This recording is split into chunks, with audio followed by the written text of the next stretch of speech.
एक मोठी बातमी आपल्या समोर येते. आम्हाला मिळत नसेल तर शिवसेना पक्ष आणि चिन्ह गोठवा. ठाकरेंचे वकील कपिल सिब्बलांची न्यायालयात मागणी. देशाचं लक्ष लागलेल्या शिवसेना पक्ष आणि चिन्हासंदर्भातील सर्वोच्च न्यायालयातील सुनावणी अंतिम टप्प्यात आली आहे. ठाकरेंच्या शिवसेना पक्षाच्या वतीनं वकील कपिल सिब्बल प्रभावी बाजू मांडत आहेत. आत्तापर्यंत शिवसेना पक्ष आणि चिन्ह हे उद्धव ठाकरेंना दिलं पाहिजे अशी मागणी सिब्बल न्यायालयात करत होते. मात्र पहिल्यांदाच कपिल सिब्बल यांनी शिवसेना पक्ष आणि धनुष्यबाण चिन्ह गोठवण्याची मागणी केली. त्यामुळे राजकीय वर्तुळात अनेकांच्या भुवया उंचावल्या आहेत. न्यायालयाच्या निर्णयाकडे सगळ्यांचं लक्ष लागून राहिले.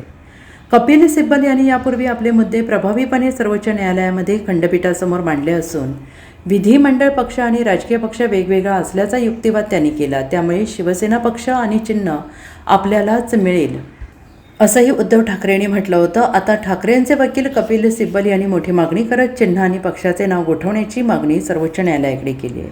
माझा विचारपूर्वक मांडलेला युक्तिवाद असा आहे आणि मी माननीय न्यायालयाला विनंती करतो की शिवसेना हे नाव ठाकरे यांचे आहे.